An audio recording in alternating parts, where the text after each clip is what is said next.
Hello les copains, j'espère que vous allez bien, bienvenue dans ce nouvel épisode. Je me présente, Ben Toubab, auteur-illustrateur, je travaille principalement sur de la micro-édition, la micro-édition, excusez-moi, et dis donc, et c'est quoi le deuxième? On sent que c'est lundi matin. Micro-édition et auto-édition, excusez-moi. Donc voilà, en gros, voilà, je travaille sans éditeur. Si jamais ça vous intéresse, je ferai un épisode là-dessus. Si, voilà, n'hésitez pas à me dire si, voilà, si vous voulez que je développe un petit peu ce truc-là. Peut-être que je le ferai un coup juste pour faire un topo là-dessus. Ça peut être intéressant parce que ça fait bientôt 10 ans que je fais ça quand même. Hein. L'air de rien. Bref, et du coup, je fais surtout du conte illustré, du roman illustré récemment avec un Ulule qui est en ce moment, dont je vous parlerai juste après. Je vais finir la présentation. Roman illustré, du jeu de cartes illustré, bien sûr, et un petit peu de BD, et puis surtout, voilà, d'illustration sur commande, tout ça. Voilà un peu l'idée.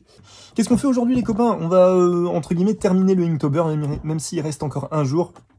Je m'étais dit, soit je fais l'épisode aujourd'hui et j'en fais un en live avec vous, je me suis dit ça pourrait être cool, soit j'attends le lundi prochain pour faire un espèce de bilan d'Inktober, mais tout sera fait, il y aura quasiment une semaine qui se sera passée, est-ce que ça vaut bien le coup? Je préfère voilà conserver l'épisode suivant pour repartir sur des tests un peu plus classiques de matériel. Et là, comme on est en plein dans le Inktober, sur la fin du Inktober, je me suis dit que ça pourrait être intéressant. Donc, ce qu'on va faire dans un premier temps, c'est remater un petit peu ce qui a été fait jusque-là, ça va aller vite. Et puis après, on va faire le Inktober d'aujourd'hui. Et puis voilà, et puis voilà. Alors, petit topo, qu'est-ce que je m'étais donné, moi, comme condition pour le Inktober? Je vais vous les montrer en même temps. Hein. Inktober, moi, je m'étais mis comme contrainte déjà de suivre la liste de base, hein, bien sûr. La liste officielle. Donc Inktober, pour ceux qui connaissent pas du tout et qui tomberaient sur cette vidéo quand elle sera montée, tout ça, on sait jamais. Inktober, qu'est-ce que c'est? C'est se prendre tout le mois d'octobre et de chaque jour faire un dessin à l'encre. C'est une initiative qui a été lancée par Jack Parker en 2009, qui est un illustrateur américain. Et l'idée d'Inktober, du coup, c'est de parfaire développer ou de s'initier à la technique de l'encre pendant tout le mois d'octobre. C'est un peu ça l'idée. Fait tomber un truc. C'est un peu ça l'idée. Et du coup, c'est un dessin par jour. Alors moi je prends des fois un petit peu d'avance, j'essaye d'en avoir un d'avance à chaque fois au cas où. Là, ce mois-ci, j'ai eu un petit peu de mal parce qu'avec le Ulule à gérer en même temps, c'était un peu tendu. Mais sinon, voilà, l'idée c'est de pas, si vous faites tout en une fois, c'est intéressant, mais bon, c'est un peu dommage parce que l'idée c'est de se donner, le vrai principe d'Inktober, au-delà de l'encre, au-delà du dessin, c'est de se donner une discipline. C'est de se donner de la discipline, pardon. C'est-à-dire de se donner un rendez-vous chaque jour et de dire, bah voilà, pendant chaque jour, pendant 15-20 minutes, pas une heure, ça, enfin, c'est beaucoup trop, enfin, sauf si vous avez le temps, mais moi, c'est ça, 15-20 minutes, je me mets là-dessus. Et en fait, ce qui est vachement intéressant, et moi, je fais l'Inktober depuis 2013. Ce que je trouve vraiment intéressant avec Inktober, même s'il a beaucoup été critiqué suite à des marketing, des trucs comme ça que Jack Parker il a fait, bref, ça on s'en fout. Ce qui est super intéressant avec Inktober, en fait, c'est que ça vous donne une discipline qui va être super intéressante à garder pour la suite. Si vous avez des projets, si vous avez un projet BD, si vous avez un bouquin réalisé, que ce soit dans le dessin ou autre, c'est super intéressant de se rendre compte que à coup de 15-20 minutes chaque jour, bah on arrive quand même à faire tout ça. Et du coup, ça permet, moi personnellement, ce que ça me fait, c'est que ça me donne un bon coup de boost au moral et ça me dit, bah voilà, ça tu peux le faire. Même si voilà, maintenant le coup de boost il est moins présent parce que du coup ça fait bah voilà, quasiment plus de 10 ans que je le fais et que du coup j'ai une dizaine de publications de bouquins de sortie, donc cette discipline maintenant je l'ai. Mais je sais que j'ai démarré avec ça. C'est vraiment l'Inktober, moi, qui m'a donné cette discipline-là et qui m'a permis de me faire prendre conscience que je peux le faire, quoi. Si je peux mener une trentaine de dessins et à coup de 15-20 minutes, ce qui n'est pas long, et du coup avoir cette discipline-là tout au long du mois pendant 30 jours, bah, je peux tenir 15-20 minutes à raison de 15-20 minutes de dessin sur un autre projet pendant 30 jours, pendant 60 jours, pendant 90 jours, et je sais qu'au bout du compte, je vais arriver à quelque chose. Je sais pas si c'est très clair ce que je dis, mais c'est ça un petit peu la discipline, ce qui est intéressant avec Inktober. Donc bref, Ça, c'était pour la petite introduction. Qu'est-ce que je me suis donné, moi, comme contrainte? Moi, en plus de la liste de base, parce que j'aime bien faire des trucs en plus. Il y a une année, j'avais décidé de dessiner avec un stylo. La plupart du temps, moi, alors moi, je fais pas de croquis. Je dessine directement à l'encre. Et j'avais décidé de dessiner avec un stylo et du coup, de pas lever le stylo le temps du dessin. J'en avais fait un autre où j'avais fait toute une histoire, un dessin en suivant les thèmes principaux, toujours en suivant les thèmes principaux, mais en donnant une histoire, un fil conducteur à chaque dessin. J'en avais fait un autre où j'en ai fait un bouquin parce que j'avais associé des scènes de film à chaque thème. Et là, du coup, cette année, ce que j'ai fait, en fait, c'est que j'ai pris chaque thème et du coup, je vais y arriver. J'ai associé en fait un tableau. La plupart du temps, j'ai essayé d'associer un tableau à ce que j'ai envie de dire un tableau de maître. Je sais pas pourquoi je dis ça. Si ça se trouve, ça n'a pas forcément de sens. Mais bref, un tableau pour. Je vais y arriver parce que je cherche en même temps la liste d'Inktober sur mon téléphone. Hop. Voilà. Tiens, je vais le mettre là, comme ça. J'ai associé du coup chaque thème à un tableau. Et du coup, voilà, c'était ça l'idée, c'était de faire... Ça faisait longtemps que je voulais refaire des études de tableau. J'en avais fait quand j'étais en fac d'art plastique il y a très longtemps. Et là, je m'étais dit, ce serait sympa de reprendre. Donc voilà un peu l'idée. On va démarrer tout de suite. Pour le premier thème, c'était Dream, donc rêve. Pour ça, je suis parti sur la persistance de la mémoire de Dali, parce que c'est le truc qui me parlait un peu plus niveau rêve.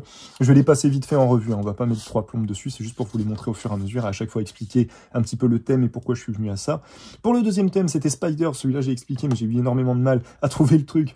Et je suis tombé sur les tricoteuses d'Henri Martin, et du coup, je me suis dit, bah oui, le fait de tricoter et tout ça, ça peut être intéressant. C'est un tableau que je connaissais pas du tout, et c'était super intéressant à reprendre. Style un peu impressionniste, hein, dans mes souvenirs. Pour Passe, qui était du coup chemin, je sais pas pourquoi, je pensais à Turner. J'ai tout de suite pensé à Turner parce que je trouvais qu'il y avait, même si ça fait très, comment on dit ça?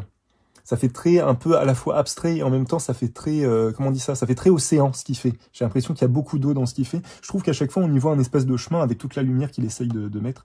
Donc voilà, alors il y a des trucs qui sont beaucoup plus chaotiques que d'autres, comme vous allez le constater. Donc voilà. Pour Dodge, c'était éviter, et du coup là je suis parti dans des références un peu bibliques. J'ai essayé de me rappeler du sacrifice d'Isaac, Abraham qui est sur le point de sacrifier son fils, et il y a Dieu qui lui dit, qui retient sa main à la dernière minute, un truc comme ça, hein. Je connais pas toute l'histoire complète, mais c'est des restes de chrétienté qui me restent. Donc voilà un peu l'idée. Et du coup là on est avec le Caravage. Moi c'est un peintre, le Caravage c'est un peintre qui me tue à chaque fois, qui me décalque à chaque fois que je tombe sur une de ses toiles. Il y a une espèce il y a clair-obscur, hein, qui est très connu chez Caravage, mais il y a cette espèce de présence de la lumière et une espèce de profondeur avec le noir. On a l'impression que le tableau ressort et qui va se jeter sur nous. Enfin bref, il y a quelque chose de très, je sais pas comment expliquer. Quelque chose de très sauvage tout en étant calme, c'est bestial et en même temps c'est apaisé, enfin bref, ça me fait vraiment un effet. Les peintures du Caravage, elles me travaillent beaucoup. Bref, qu'est-ce qu'on a après les copains? Pour map, carte, alors au début j'ai essayé de trouver des représentations un petit peu niveau peinture de cartes et tout ça, et je me suis dit c'est un peu idiot. Du coup ce que j'ai fait, hop, si je mets pas bien vous allez pas voir, ce que j'ai fait du coup, c'est que, hop, je suis parti juste sur la représentation en sculpture du coup de la plus ancienne carte, et donc je suis tombé sur ça. C'est une carte babylonienne du monde, donc j'ai envie de dire Mésopotamie, tout ça je me trompe peut-être, mais en tout cas c'est une très très vieille représentation de notre monde sur un espèce de bloc d'argile. Là on se rend pas bien compte, mais il y a vraiment cette espèce comme un espèce de cercle avec un espèce de compas, et puis voilà des écritures juste en dessous. Bref, c'est très intéressant.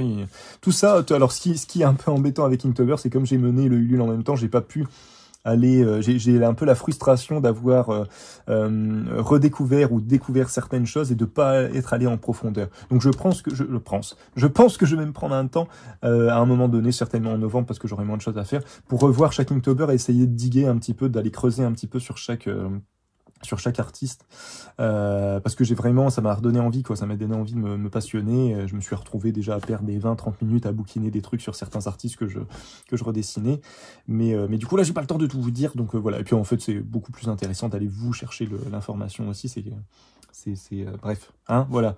Il y en a qui préfèrent recevoir l'information, il y en a qui préfèrent creuser. Je suis en train de me perdre, on reprend. Alors, Golden, doré, alors ça, ouais, là, c'est venu. Il y a des thèmes qui ont été compliqués, il y a des thèmes qui me sont venus tout de suite. Moi, doré, j'ai tout de suite pensé, du coup, à Klimt et à la plupart de ses tableaux. Et là, c'est le portrait d'Adelbloch, Adelbloch Bauer. C'est ça, je crois. Enfin, bref, les titres, je suis jamais très raccord. Mais voilà, tout de suite, m'est revenu Klimt avec ces couleurs hyper jaunes, hyper dorées et tout ça. On a l'impression que le mec, il a bossé avec de la feuille d'or ou je sais pas quoi exactement. Mais bref, c'est hyper impressionnant. Il y en a que j'ai plus foiré que d'autres. Hein. Le Klimt, je me suis bien amusé dessus. Celui-ci, j'ai un peu merdouillé sur la tête.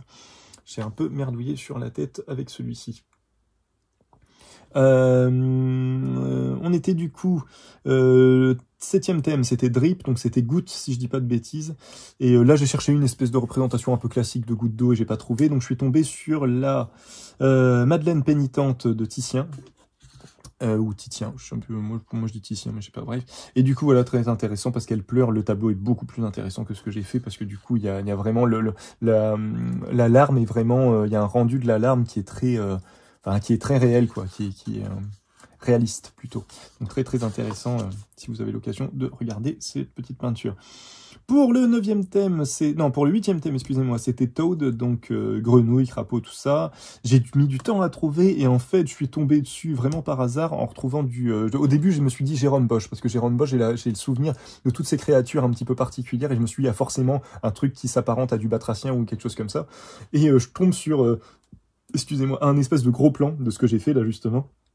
Et je me dis, mais putain, mais ça vient de quel tableau, ça? C'est quand même fou. Et ça vient du Jardin des Délices, mais c'est vraiment une toute petite sur le triptyque. Si je dis pas de bêtises, c'est un triptyque du Jardin des Délices. C'est vraiment une toute petite partie. C'est là qu'on voit le foisonnement du mec, enfin bref, de la technique du mec qui partait dans les détails. Je sais pas combien de temps il mettait pour faire ces tableaux, mais c'est un truc de fou.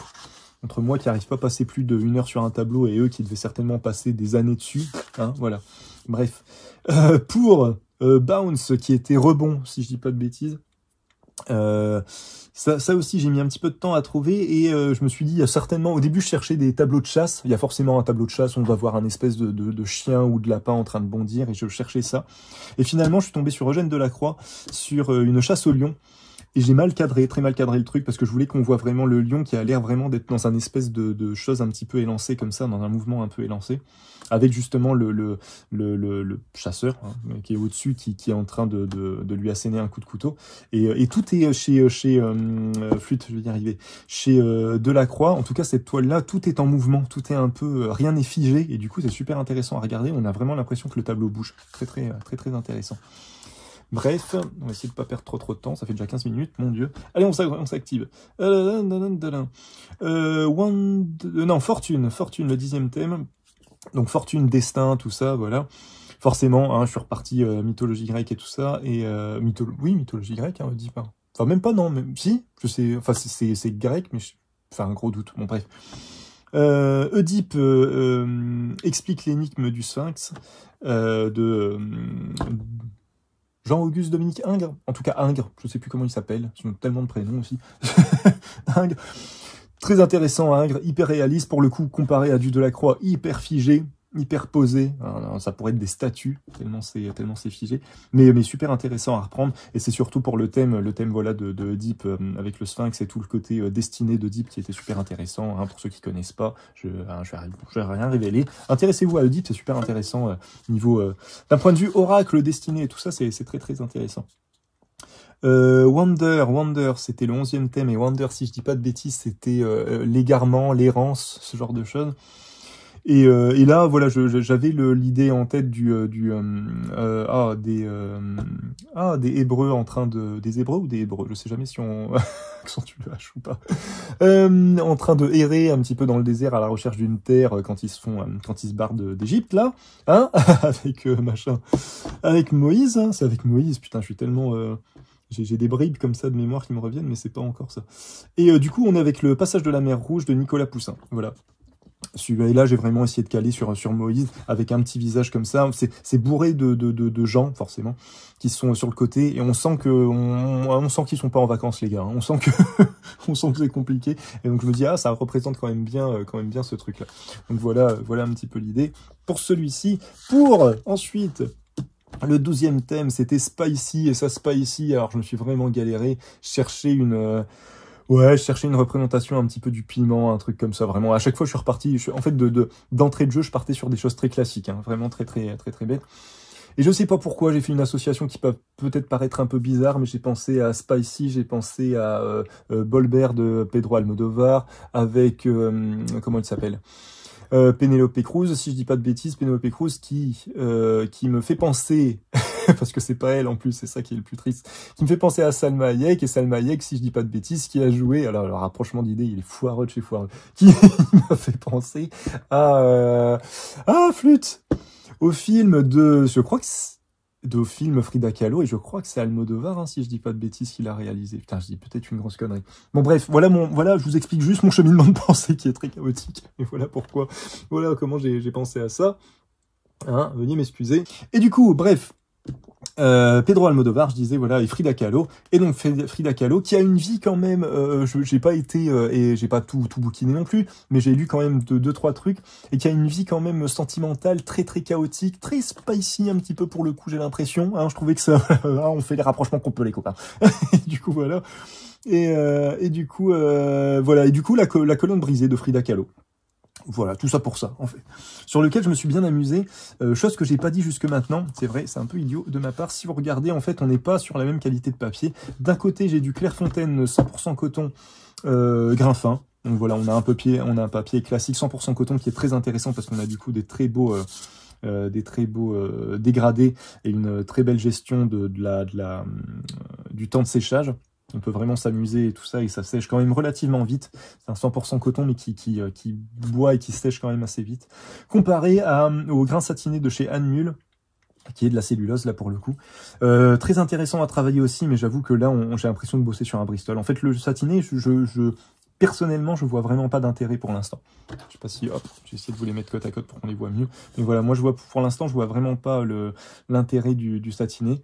Mais c'est parce que j'apprécie beaucoup plus ça que ces effets-là. Alors qu'avant, j'aimais bien hein, ça. Hein. Mais là, j'avoue que en ce moment, j'aime bien, je suis plus dans les dégradés. Donc voilà. Voilà un peu l'idée. Et puis aussi, oui, si je dis pas jusqu'au bout, je me suis, comme d'habitude, hein, de toute façon, je dis tout dans le désordre, vous êtes habitués. Je me suis dit, ah bah tiens, Inktober, ce sera un très bon entraînement, une très bonne pratique pour voir si mes encres acryliques que j'ai achetées récemment sont si intéressantes que ça, et si ça vaut le coup que je switch complètement. Et j'avoue, je vais switcher, hein, je vais bosser qu'avec ça maintenant, parce que les couleurs ressortent clairement en plus. On a une superposition qui est beaucoup plus intéressante, parce que comme c'est de l'encre acrylique, une fois que c'est sec, c'est posé, c'est à la fois un bonheur et un petit problème, parce que du coup, une fois que c'est posé, excusez-moi, hop, une fois que c'est posé, on peut plus revenir dessus. Donc, il faut vraiment gérer bien son temps de séchage, parce qu'on pourra pas le rediluer après. Il y aura pas de possibilité de réactiver l'encre une fois qu'elle est sèche. Une fois qu'elle est sèche, elle est posée. Mais du coup, super intéressant, les couleurs sont super belles. Et au final, je me suis débrouillé avec 4 couleurs, 5, je dis des bêtises, 5 couleurs en tout. Pas les primaires, mais voilà, j'avais un jaune, un rouge, un bleu, un marron, pas de noir, mais j'utilise quasiment plus de noir, et un petit violet que j'avais eu en plus. Et avec ces 4 couleurs-là, vous voyez, on a quand même des choses quand même assez différentes au niveau coloris. Bien sûr, j'ai fait des mélanges, hein, mais voilà, c'est pour montrer que c'est largement suffisant, en fait. Je pensais devoir en racheter beaucoup, et puis au final, je vais peut-être m'en prendre 2 ou 3, histoire de compléter et d'avoir des couleurs vraiment que j'apprécie, que j'aime beaucoup. Mais sinon, voilà, ça ira très bien comme ça. Voilà pour Frida Kahlo, du coup. Hein, je me suis encore un peu étendu, excusez-moi. Veuillez m'excuser. Qu'est-ce qu'on a ensuite? Ensuite, on a Rise, donc s'élever, se relever et tout ça. Forcément, Résurrection du Christ. Hein, moi, j'ai tout de suite pensé à ça en tant que tableau, parce que au final, c'est là que je me rends compte que la plupart des tableaux, sauf tout ce qui est contemporain maintenant, mais énormément de tableaux sont bibliques, hein. Énormément, enfin forcément, c'était un peu l'idée jusqu'au 17e, je crois que jusqu'au 17e, 18e, c'était des commandes, hein. L'Église commandait des tableaux à certains artistes. Il y a même eu énormément de...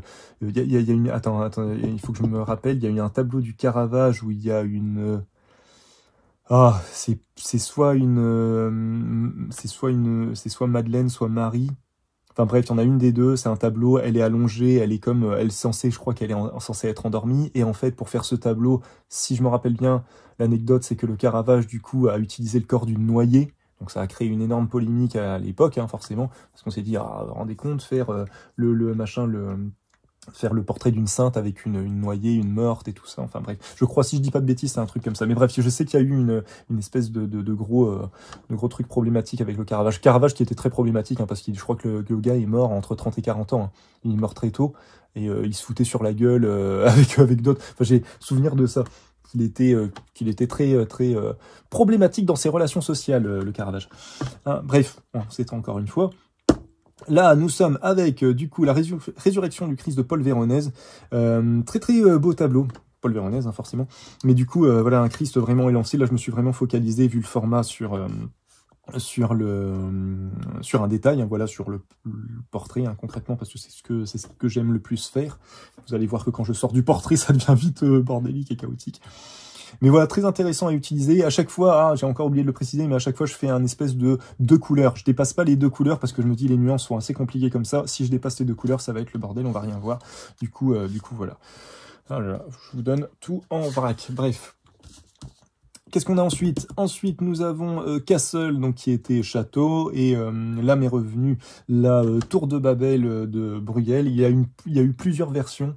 Bruegel l'ancien, si je dis pas de bêtises, et du coup voilà, j'ai pris un détail. Et c'est un peu chaotique, on n'y comprend pas grand-chose, mais on voit un peu l'idée de tour, voilà, avec le nuage qui était juste devant. Donc j'ai essayé de reprendre ça un petit peu à ma sauce. C'est marrant parce que c'est chaotique et en même temps je m'éclate vraiment là-dessus. Je m'amuse vraiment bien avec le vraiment plus que sur le satiné, avec les effets de fusion entre les différentes encres qui sont pas encore sèches. Je m'amuse vraiment bien avec ça. Celui-ci j'ai mis du temps à trouver. C'est mon épouse qui me l'a trouvé et j'ai dit mais bien sûr j'aurais dû m'en souvenir. Qu'est-ce qu'on avait? On avait Dagger, donc Dag, petite épée, hein, tout ça. Et du coup, j'ai pensé à la mort de Marat. J'ai pas mis le nom du peintre, mais c'est Jacques-Louis David, si je dis pas de bêtises. Je confonds toujours Ingres et Jacques-Louis David, mais je crois que c'est Jacques-Louis David. Bref. Du coup, oui. Alors, l'histoire de Marat, je sais juste qu'il a été assassiné par Charlotte quelque chose. Je sais plus exactement. J'ai plus l'histoire, j'ai plus les noms en tête. Et je sais qu'on est dans un contexte révolutionnaire. Et du coup, il a été assassiné, et du coup, il a la marque du couteau qui est juste ici, avec tout qui coule, et il est dans son bain, avec, voilà. Bref, voilà un peu l'idée. J'ai plus l'histoire en tête de Nara, je vous avoue, donc je peux pas vous détailler plus le truc que ça. Et puis on va pas tout détailler, sinon on va vraiment mettre une plombe à chaque fois. Bref. Qu'est-ce qu'on avait ensuite, les amis? On avait Angel, forcément Ange. J'ai pensé du coup à l'annonciation, pardon, l'annonciation c'est Archange Gabriel, je sais même plus. C'est Gabriel à Marie, si je dis pas de bêtises. Bref, qui lui annonce qu'elle est enceinte, hein, et la naissance de Jésus. Je dis pas de conneries, je pense que c'est ça. Et c'était intéressant de reprendre un tableau de Vinci. Je vous encourage à aller jeter un œil parce que c'est un des premiers tableaux. Enfin, il y avait Fra Angelico avant, si je dis pas de bêtises, avec des notions de perspective, mais de Vinci a vraiment acté ça. Si mes cours d'histoire de l'art me reviennent bien, a vraiment acté tout le côté perspective atmosphérique, les points de fuite et tout ça avec ces tableaux. Ensuite, démon. Alors, Adam et Ève, le péché originel. Et là, je me rappelle plus qui c'est, les copains, vous m'excuserez, mais je me souviens plus avec qui on était. Aïe, ça va me revenir. Hein. Ça va me revenir. Ah, attendez, bougez pas, je vais le retrouver. On était avec qui? Nom de Dieu. Ah, suis-je bête, Michel-Ange, bien sûr. Le péché originel et l'expulsion du paradis terrestre. Non, tais-toi. On était avec Michel-Ange, du coup. Hop. Si je m'écoute en même temps, on va pas s'en sortir. Voilà. Ouais, donc je l'ai dit. Donc voilà, très intéressant au niveau des corps Michel-Ange, même si là j'ai pas du tout rendu hommage. Et j'ai mal cadré encore une fois parce qu'en fait, on a du coup un corps, visiblement un corps de femme qui se transforme en serpent pour marquer le serpent, visiblement flûte. Décidément, plutôt pas visiblement, décidément, le statut de la femme a jamais été très apprécié. Voilà, ça c'est dit. Ensuite, qu'est-ce qu'on avait, les copains? On avait Saddle, oui, Saddle. Alors, vous voyez, voilà, là, par exemple, pas de portrait. Je me suis vraiment focalisé sur un détail. Et en plus, je l'ai mal cadré. Donc, celui-là, il est vraiment pas bon. Je suis vraiment pas fier de celui-là. Mais je vous le montre quand même parce que ça fait partie du processus, les copains, c'est comme ça. Saddle, les amis, on était avec Bonaparte franchissant le Grand Saint-Bernard. Donc, ce fameux tableau de Bonaparte qui est sur un cheval qui est en train de... Comment on dit ça? Qui lève ses pattes, là. Qui est en train de... De ruer, c'est pas ruer, j'ai un doute. Bref, vous voyez bien un tableau très connu, très poétique. Voilà, c'est vraiment une espèce d'hommage, on dirait un dieu, Bonaparte là-dessus. Et du coup voilà, et du coup Saddle c'était selle, donc selle de cheval, hein. Tirer la chanson pour les gamins. Et du coup j'ai essayé de m'intéresser là-dessus, sauf que j'ai cadré sur le bras comme un crétin. Et du coup, toute la partie de la selle, bah elle est là en fait, hein. Elle est là. Du coup mal cadré, mais quand même intéressant dans le mouvement et tout ça, c'était quand même intéressant. Voilà. Qu'est-ce qu'on avait après les copains? On avait Plump, 19e thème de Linktober, Plump qui était un petit peu potelé, en forme, quoi, bien en forme. Et là, pour le coup, c'est mon oncle qui était fan de cet artiste, de Botero, Fernando Botero. Là, c'est le tableau flamenco. Et en fait, Fernando Botero, il fait que des corps comme ça, que des corps très arrondis, très ronds, on dirait des boules. C'est très, très marrant à voir. Et on est à la fois dans quelque chose de forcément caricatural et en même temps de esthétiquement très beau. Moi, je trouve ça les tableaux de Botero, je trouve ça très, très beau. J'aime beaucoup. J'aime beaucoup. Ensuite, qu'est-ce qu'on avait les copains? On avait du coup Frost, donc gelée, neige, tout ça. Et du coup, j'ai eu du mal à la retrouver celle-là, mais j'avais souvenir du coup et encore, c'est même pas celle-là que je voulais retrouver à la base, mais j'ai souvenir de période glaciaire et tout ça, où la Tamise du coup de Londres était complètement gelée. Ils avaient organisé une foire dessus et j'ai essayé de retrouver ce tableau-là, j'ai pas réussi à le retrouver, j'arrive pas à me souvenir de quel artiste il s'agit. Si vous l'avez, dites-le en commentaire, ce serait cool. Et du coup, bref, j'ai pas trouvé celui-là, mais j'ai retrouvé plein de représentations de cette fameuse période où la Tamise était gelée et où les gens s'amusaient enfin, le tableau de la foire, il y a des petites cahutes qui sont posées sur le lac, c'est très marrant à voir, donc se dire que des gens se sont baladés sur le lac et ont fait des marchés sur le lac, c'est très très rigolo d'imaginer ça, surtout à cette époque-là, quoi. Je crois qu'on est au fin 18e, si je dis pas de bêtises. Du coup, voilà. Et là, du coup, on est, si je donne pas le nom, ça va pas aller. The Frozen Tamise by Abraham Ondus. Du coup, très très beau tableau. Très très beau tableau avec une belle lumière. C'était très joli. Ça, putain, j'ai du mal à le remettre celui-là. Mais si je vois, c'est bon. On est sur le 21e thème qui était Chains. Et du coup, j'ai choisi Prométhée enchaîné de Pierre-Paul Rubens. Très tableau très très beau, très esthétique aussi. Un corps qui est vraiment bien rendu. Et en fait, c'est Pierre-Paul Rubens et il y a un autre artiste avec lui. Je l'ai dit dans une vidéo que j'ai faite sur ce tableau, sur cet Inktober-là, il y a pas longtemps justement.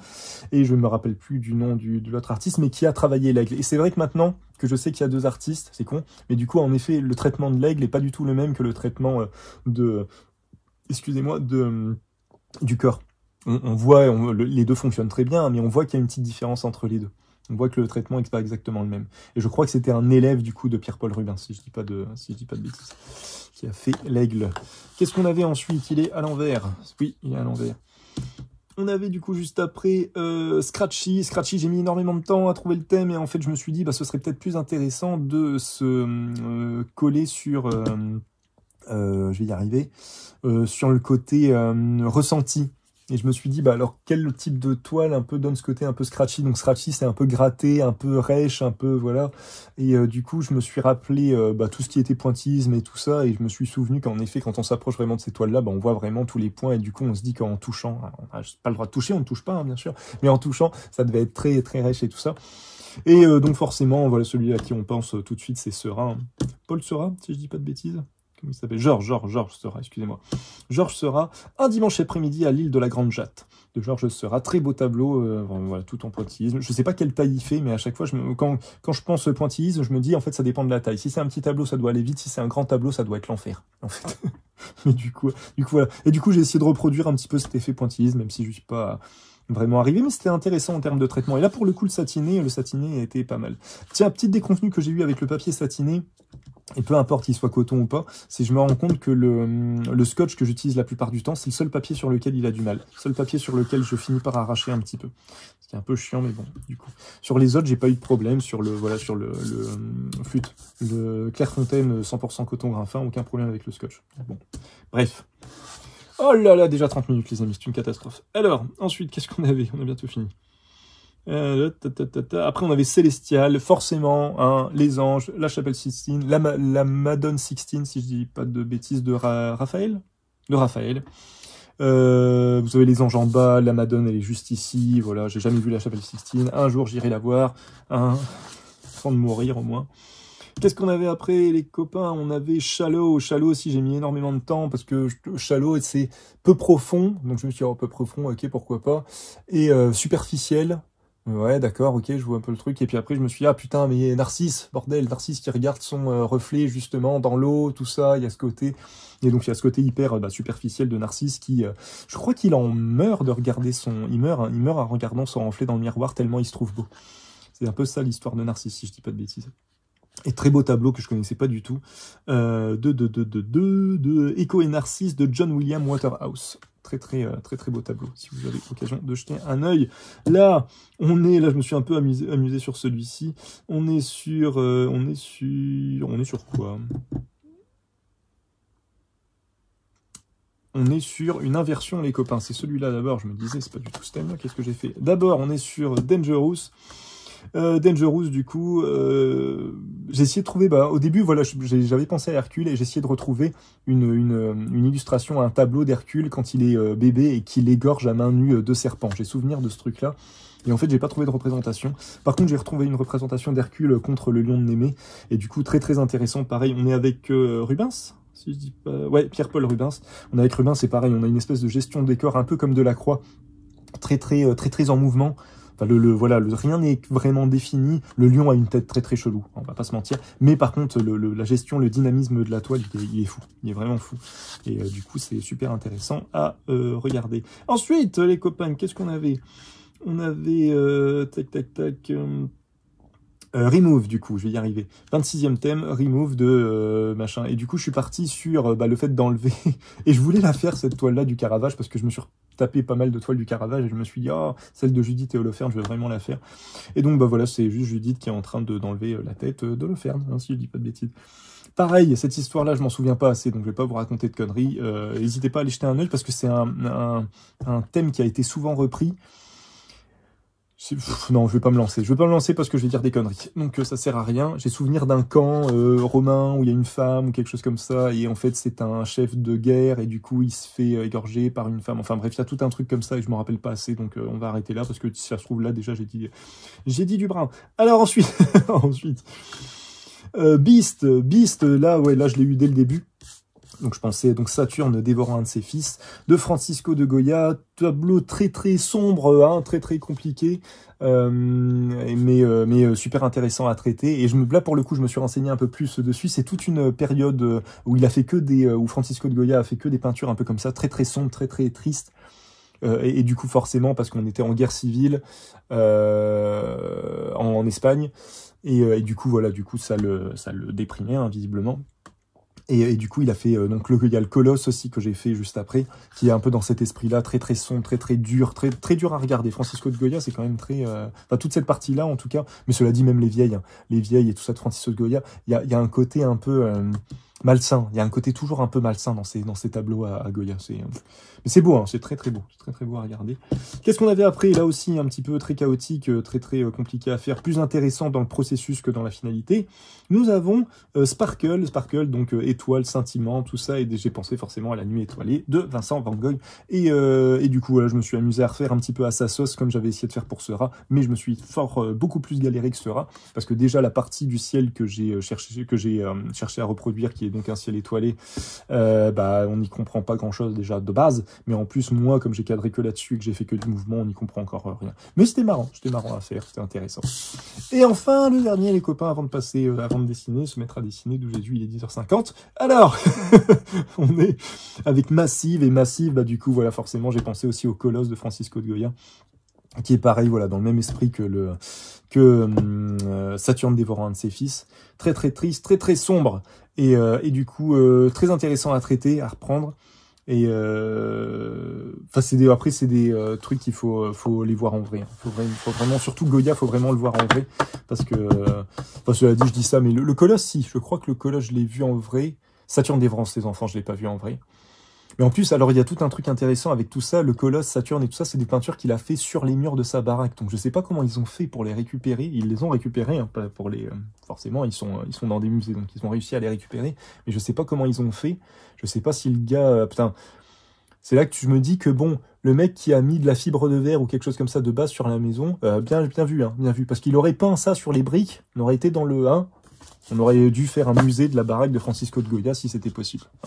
Voilà les copains, on s'en est sortis. Et en fait, ça devrait être la fin de cette vidéo. Mais on va s'y mettre tout de suite. Parce que qu'est-ce qu'il nous reste à faire les copains? Il nous en reste 2 à faire. Hein. Et puis je vous donne du coup les deux à faire que j'avais prévus. Il nous reste du coup... j'avais mis 3 petits points d'exclamation pour nous dire ne le fais pas, tu le feras en live. Rush, et du coup pour Rush, je me suis dit bah la liberté guidant le peuple de Delacroix, parce qu'il y a l'espèce de Gavroche, de petit gamin à côté de là, je sais plus le nom. Elle a un nom, hein, la femme qui a la Francisque et tout ça, le chapeau, bref, Marianne, oh là là, je te jure, c'est toute mémoire, c'est pas possible.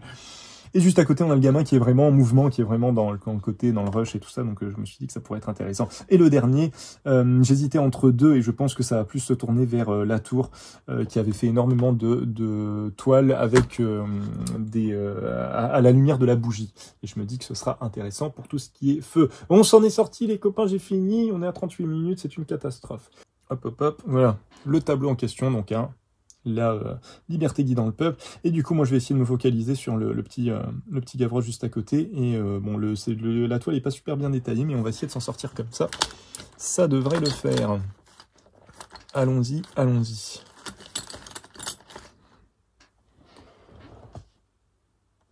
Hop, hop, hop, hop, hop, hop. On va y arriver, les amis. Alors...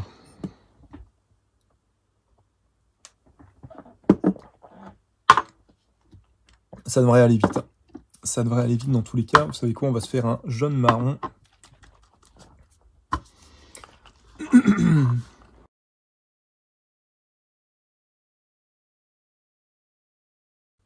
On va démarrer avec du jaune. Hop. Oh, ça fait du bien de plus parler pendant... plus trop parler. Hop.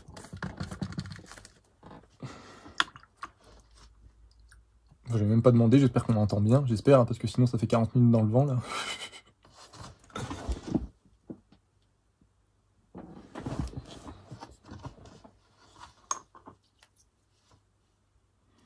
Essayer de rester léger. Hop.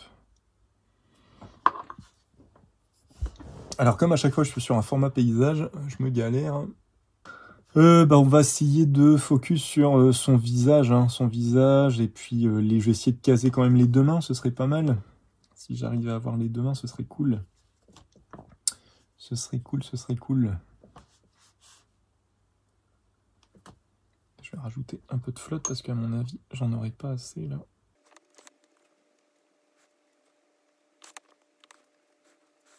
Bon, le début est toujours un peu chaotique, hein, parce que il faut que j'arrive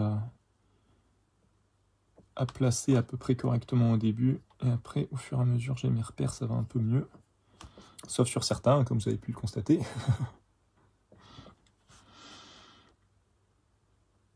Oh putain, ouais, on voit vraiment rien de son visage, du coup, je vais essayer de le laisser dans... Je vais essayer juste de marquer les ombres, en fait.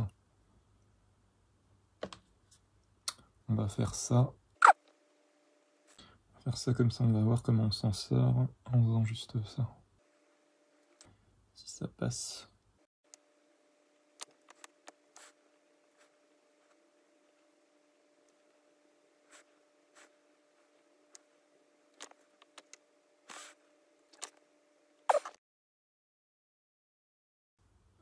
On n'y voit pas grand chose pour l'instant, mais avec la deuxième couche, ce sera plus intéressant.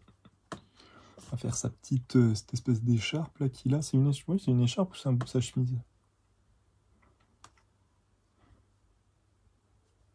Je me demande des grandes toiles comme ça, avec plein de personnages, comme le radeau de la Méduse ou ce genre de choses, je me demande si... Enfin, le radeau de la Méduse, je sais quoi, pour le coup, il y a eu des figurants, il y a eu des gens et tout ça, si je dis pas de bêtises.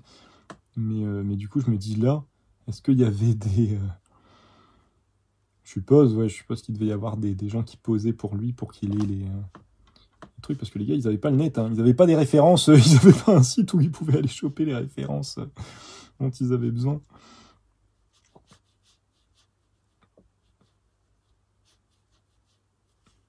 À chaque fois, un truc que je zappe aussi, c'est que je me dis, les gars, ils bossaient à la bougie, quoi. Enfin, ils bossaient à la bougie. Ils peignaient certainement pas le soir, en fait. Hein. Tout simplement.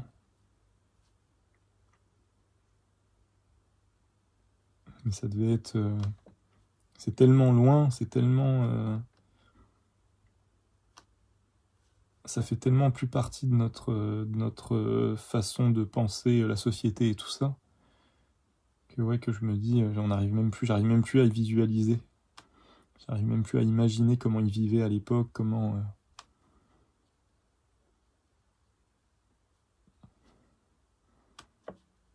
Rien que le fait de trouver tout à fait normal de balancer ses excréments par la fenêtre. Hein, parce que c'est ce qu'ils faisaient les gars quand même. Hein. C'est quand même fou de se dire que...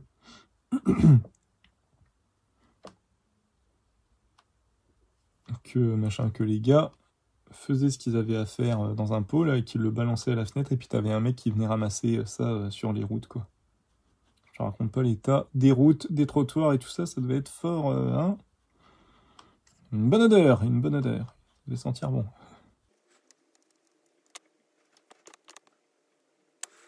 Putain, je pensais pas que ça me prendrait autant de temps de... Je m'étais dit, oh, 20 minutes, c'est bon, j'ai tout fait, 20 minutes, hop. Tu parles. Et j'ai encore une fois pas bien cadré, on verra pas le bout du bras. C'est marrant, à la fois ça me fait chier, parce que je me dis, ah, fais chier, t'as encore mal cadré le truc, et en même temps, généralement, quand je le finis, je me rends compte que ça fait vraiment juste comme si on avait focalisé sur un petit détail du tableau. J'aime quand même bien l'idée. Même si, bon, hein, peut-être que je suis juste dans un processus de validation de ce que je fais, et puis c'est tout.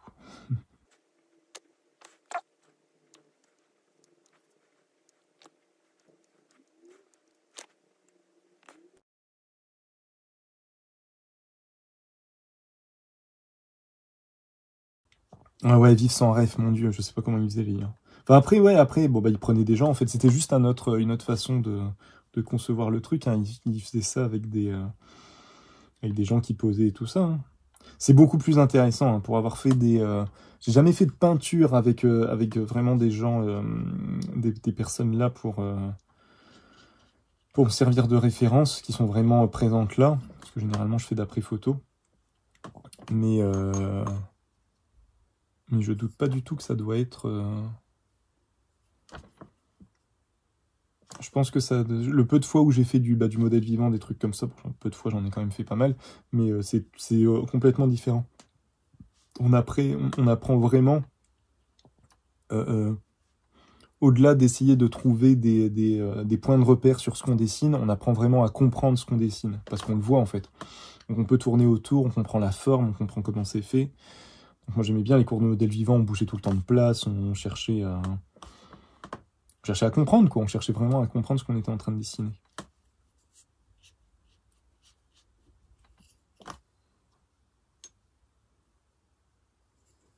Puis d'essayer à chaque fois de réfléchir à ce qu'on est en train de dessiner, quoi. De voir que là c'est une certaine matière, là c'est un corps, là c'est en mouvement, là c'est figé, là voilà. Essayer d'avoir tout ça en tête à chaque fois qu'on dessine. Il a un raccourci du bras très très étrange en fait sur la gauche là. Très particulier.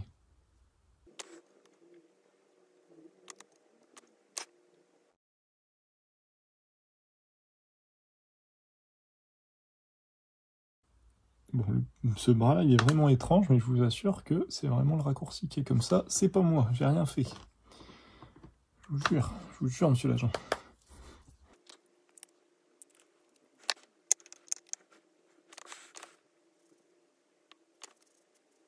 Essayer de faire tout le reste dans les tons marrons pour bien démarquer le personnage. Et je vais voir si je le laisse en jaune ou pas. Je pense que je vais pas réussir à le laisser en jaune. Je vais devoir le marquer d'une autre manière.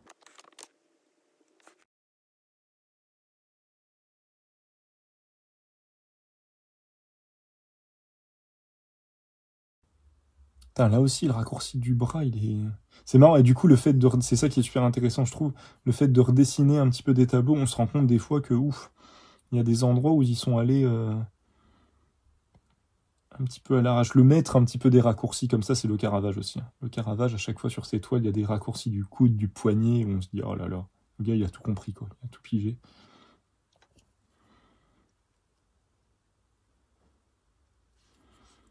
Là, j'avoue que, Monsieur Delacroix, votre raccourci du bras, il est un peu, ouais, hein, un peu foireux. C'est parce que tout est dans la pénombre. En fait, c'est là que tu te rends compte aussi que c'est notre œil, hein. C'est notre œil qui fait tout le taf, hein. Le tableau est très très joli. C'est si vous l'avez jamais fait, mais voilà, faites-le. C'est machin sur des vieux tableaux qui ont des touches de peinture un peu épaisses comme ça, surtout sur des grands tableaux. Approchez-vous à fond. Approchez-vous à fond et vous allez voir qu'il n'y a rien. En fait, c'est impressionnant. Comme c'est juste une histoire de contraste.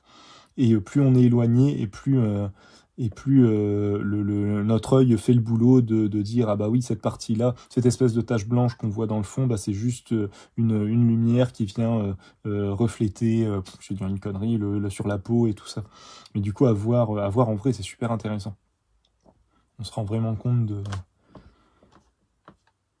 à la fois du génie du peintre, parce que c'est quand même, ça relève du génie de se dire, bah, je vais faire juste un petit point comme ça, et on va tout de suite comprendre que c'est la lumière de je sais pas quoi, là.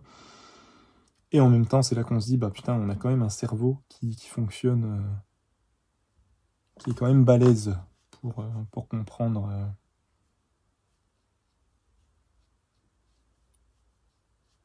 pour faire le rapprochement.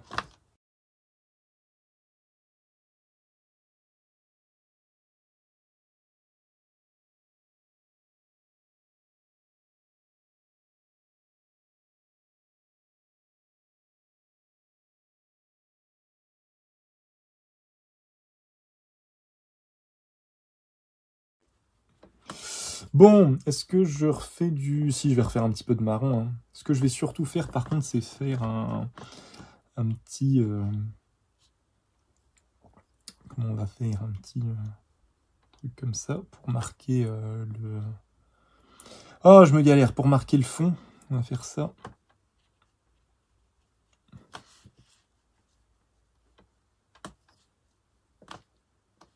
Et voilà qu'il repleut.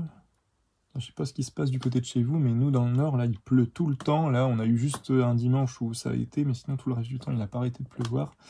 C'est un peu chiant, on va pas se mentir. On comprend qu'il faut, il faut renflouer les nappes phréatiques, mais quand même, c'est bon, là. Bon, allez, un petit coup de marron, et puis on a fini. Voilà, ça a été vite, hein. Beaucoup plus de temps à parler de tout le Inktober au début qu'à dessiner.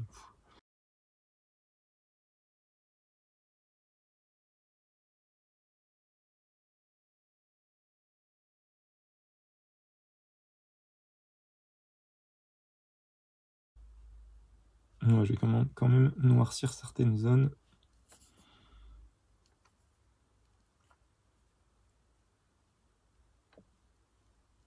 Sinon, on va vraiment rien comprendre.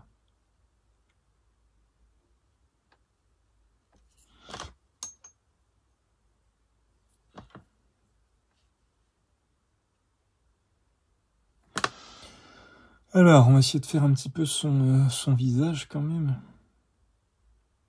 Ah, c'était pas totalement sec, c'est pas grave. J'ai l'impression qu'il a un peu merdouillé sur le visage, il a un léger strabisme, ou alors c'est ma qualité d'image qui est vraiment pas bonne, ce qui est possible aussi.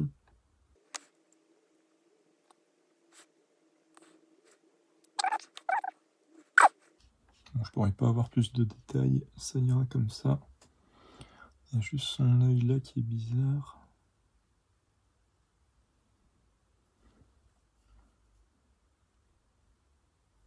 Je vais arrêter, je vais finir par faire un truc où on comprend plus rien.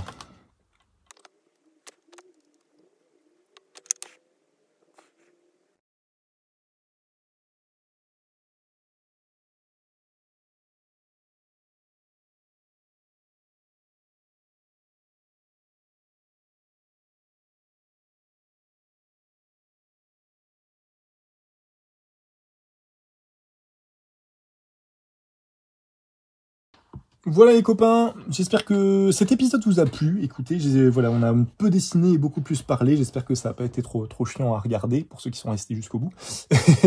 Mais voilà, je me suis dit comme ça vous fait un topo sur le Inktober que j'ai fait. Et puis voilà. Écoutez, je pense vous avoir à peu près tout dit dans le désordre comme d'habitude, mais je vous ai quand même tout dit. Et du coup, voilà l'idée. Hein. L'idée, c'est à chaque fois l'idée de toute cette Inktober. Voilà, c'est de pas non plus voilà passer des plombes dessus, mais de faire une espèce de petite étude comme ça, juste pour parfaire un petit peu sa technique à l'encre. Hein. C'est un peu l'idée du Inktober. Et puis moi personnellement, c'était de reprendre un petit peu des toiles d'artistes que j'ai beaucoup aimé durant mes études d'art plastique. Et du coup voilà, je voulais repartir un petit peu là-dessus, et forcément Inktober c'était clairement l'occasion de faire ça. Et je pense que j'aimerais bien, je pense que je vais le continuer. Excusez-moi, je vais éternuer, attention. Ah, excusez-moi, je pense que je vais continuer un petit peu cette idée-là. Je le ferai pas en quotidien parce que je pourrais pas le tenir. Hein. Ça, voilà, ça va être trop compliqué, mais peut-être un tous les 3 jours ou un truc comme ça, avec un meilleur papier, parce que alors j'aime bien le Clairefontaine, le 100% coton, j'aime beaucoup les rendus, voilà comment ça diffuse dedans, je suis très très fan, mais du coup je me dis qu'avec un papier encore plus adapté, encore plus de meilleure qualité, ce sera plus cool, et en restant à mon avis sur ce petit format-là, donc voilà. Voilà les amis, j'espère que ça vous a plu. Je vais continuer à utiliser les encres acryliques.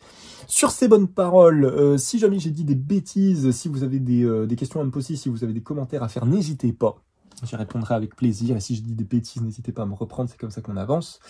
Et puis sur ces bonnes paroles, je vous souhaite une bonne journée, une bonne matinée, une bonne soirée, une bonne après-midi en fonction de l'heure à laquelle vous regarderez cette vidéo. Et je vous dis au prochain épisode, prenez soin de vous, à la prochaine. Salut, salut!